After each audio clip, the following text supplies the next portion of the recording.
Hello and welcome to this video. My name is Linus Kiramat, one of the Kenya Early Program GMAT trainers. In this video, we're going to focus on conditional mood. Conditional mood is tested in the sentence correction section of the verbal reasoning part of the GMAT exam.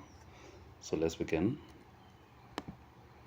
So conditional mood in English grammar is used to express a hypothetical situation.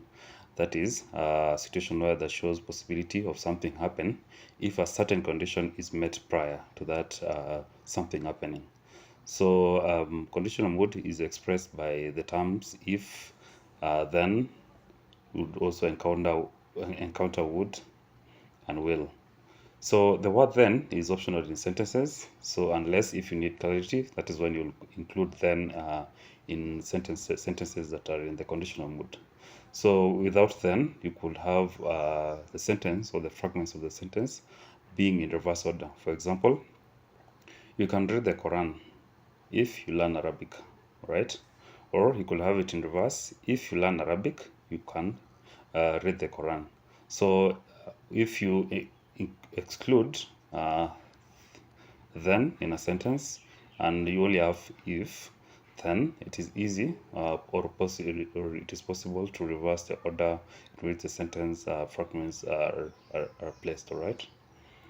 So categories of conditional mood, you have first conditional, second conditional, and third conditional. Starting out with the first conditional is used for general rules or in real situations. That is, for example, you have a sentence that says you must stop if the light is green. All right, you must stop if the light is red.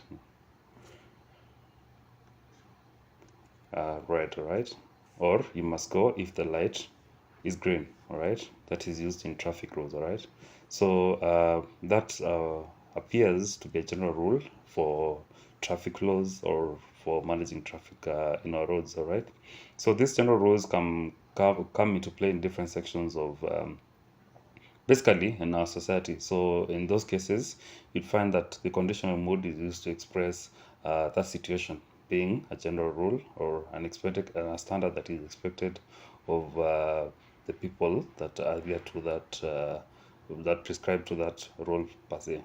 Secondly, you have the second conditional mood. It is used for unreal or situations that are unlikely to happen, right? For example, you have a certain structure in which you have the if, then the past tense of the verb form plus would plus the verb. All right. So for example, if I won the race, I would buy a house.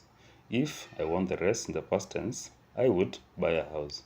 All right. Or you could have, if California were a separate state, it will have the ninth largest GDP in the world. So you are aware that California is only a state but not a nation. So this is an unreal situation. So it is expressing the conditional mood that is being communicated in the sentence. All right. Then second conditional mood you could also have in future unlikely scenarios where you have the sentence that is structured in a way that you have your if, then were to plus the verb, then would plus the verb. All right. So if Amazon were to hit $200 per share, my portfolio would double in value. If Amazon were to hit $200 per share, my portfolio would double in value.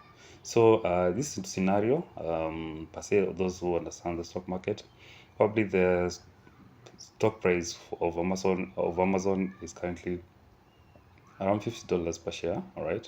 So a scenario in which you could have the share trading at $200 per share is unlikely. It could happen, but for current case or for this example, it will most likely not happen, right? So if the if statement plus the were plus the verb hit $200 per share, then my portfolio would double in value. All right, that is expressing a second conditional in the state of future affairs. Okay, so the difference in tense is used to denote difference in likelihood, not a difference in time. Right? If I see my friend, for example, if I see my friend, I will tell him.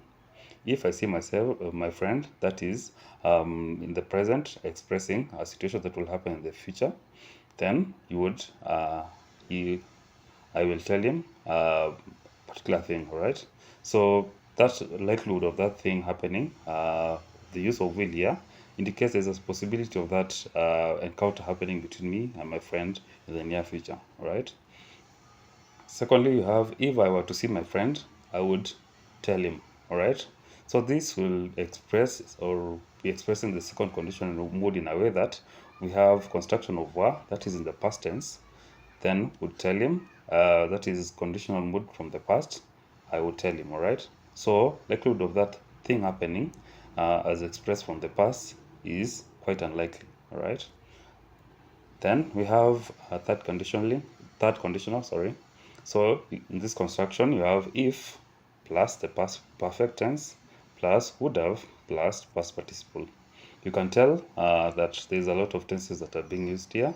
You can always refer back to our previous video on verb tenses and know situations in which you have your past perfect, your future perfect, and the past participle, how they're used in English grammar, right? So for this case, example of this in practice is if the game had not been called because of rain, if the game had not, the past perfect, had not been called because of rain, the home team would have lost. They would have plus the past participle form of the verb lose, okay, lost, all right? Or you could have the dark ages would have been so severe in Europe if Rome had not fallen. The dark ages would have, right, past participle form of would have been so severe in Europe if Rome had not fallen. All right, so you may not necessarily find if in every conditional sentence. Most of the sentences in GMAT are constructed using will, that is expressing a conditional mood of a situation from the present, and would, expressing a situation that will happen in the future from the past, right? You're watching Success with Bob Mwiti Show, presented to you by Upstake America. Upstake America is a consulting company that helps immigrants find amazing higher education and job opportunities in the tech industry in the United States. You can find our programs by going to www.upstakeamerica.com. Upstake America, we wake you up to the unlimited potential. So feel free to pause the video and try out this example, after which you can play and you can try together. So example 1 says, despite the growing number of people who purchase plane tickets online, airline executives are convinced that just as 1/3 of banks customers would prefer human tellers to automatic tellers, many travelers will still use travel agents, right? Could go again. Despite the growing number of people who purchase plane tickets online, airline executives are convinced that just as 1/3 of bank customers still prefer human tellers to automatic teller machines, many travelers will still use travel agents, all right? So from this sentence, you can already tell the tense that is being described here is in the present tense, expressing something that, a scenario that will happen in the future. So the best word for, or the correct grammatical term to use for expressing future events from the present is will, all right? Would is for expressing situations from the future situations from the past. So any sentence or answer choice that uses would in this case will be wrong, right? Because our sentence is constructed in the present tense. So with that reasoning, you can eliminate B. Always, process of elimination is your friend. It will help you save time and sort of narrow down to the correct answer as soon as possible, all right? So eliminate D also, because use of would. And E also uses would. Now you're left with two answer choices. The first answer choice is just basically a repetition of the underlined section of the sentence. Let's read C and see if it provides us with the correct formation or construction, all right?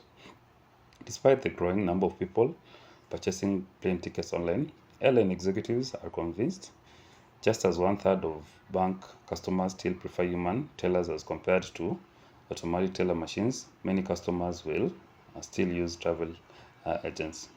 This construction, I believe the use of as compared to is a bit redundant. Reason being, there's a better alternative. That is A. A says, despite the growing number of people who purchase plane tickets online, airline executives are convinced that just as 1/3 of bank customers still prefer human tellers to automatic teller machines, many travelers will still use travel agents. So since this sentence already uses the word prefer, it is a bit redundant to also include as compared to other teller machines. All right. So for that reason, eliminate C, and you're left with A being our correct answer. Example 2. The British Admiralty and the War Office met in 1892, in March 1892, to consider a possible Russian attempt to seize Constantinople and how they would have to act militarily to deal with them. All right. So again, the British Admiralty and the War Office met in March 1892 to consider a possible Russian attempt to seize Constantinople and how they would have to act militarily to deal with them. All right. So already you can tell the use of a coordinating conjunction here. Anytime you see a sentence that uses coordinating conjunction in sentence correction, always watch out for parallelism. Make sure that both sides of what is of the sentence that is given there are in the parallel form. All right. So examining A, answer choice A, and how they will have to act militarily to deal with them. All right. So that this answer choice, you can tell from where the parallelism starts, met in 1892 to consider a possible Russian attempt to seize Constantinople. All right. To consider, let me just underline, to consider a possible Russian attempt to seize Constantinople, and how they will have to act militarily to deal with them. So first of all, the use of militarily, I believe, of course, there's some information that is being conveyed by the use of that word, but best case scenario is always used since the first parallelism part uses possible Russian attempt to seize. We could also have this in form of a noun phrase, not really in the form of a verb or a verb like the use of the word military. All right. So let's look at other answers. We'll get back to A, then elaborate more on that. B says how to deal with them if military action will be necessary. How to deal with them if military action would be necessary. Now the use of if here is sort of a bit misplaced. Now because if since we are describing a situation that happened in the past, and they were making elaborations about that particular actions they were going to take from the past, as in the past, but in their future form. All right. So for that reason, I think the use of if here is a bit misplaced for this scenario. Right. C says what would be necessary militarily for dealing with such an event. Already you can tell a glaring error here. We usually use necessarily to, not for. All right. So already that disqualifies answer choice C. D says what military action would be necessary in order to deal with such an event. What military action would be necessary in order to deal with such an event. All right. You can tell that this noun phrase here, military action, is sort of more in parallel with Russian attempt. All right, possible Russian attempt. So I believe this is the correct use of the word military, not military action, not militarily, as in the case that was in the underlined part. Right. So what military action would be necessary in order to? Already, I can tell the necessary to is the correct idiomatic construction in order to deal with such an event. This sentence eliminates any ambiguity. It's sort of clear. You're already able to tell all information that is being conveyed by the author of the sentence that everything is being conveyed in this sentence. So yeah, we can keep D for the moment and examine the other answer choices. E says the necessity of what kind of military action in order to take for dealing with. This sentence is a bit ambiguous, a bit all over the place. In terms of construction, grammatical construction, the necessity of what military kind of action, already this part is sort of misplaced. In order to take for dealing with, again, this other part is sort of misplaced. Disqualifying answer choice E. Left with A and D. A, basically the underlying part uses act militarily, and that for me is sort of a bit ambiguous, doesn't really convey what we really want, and sort of breaks the parallelism that is already established in the first section before the coordinating conjunction. So eliminate A, sorry. Then the correct answer for this case is answer choice D.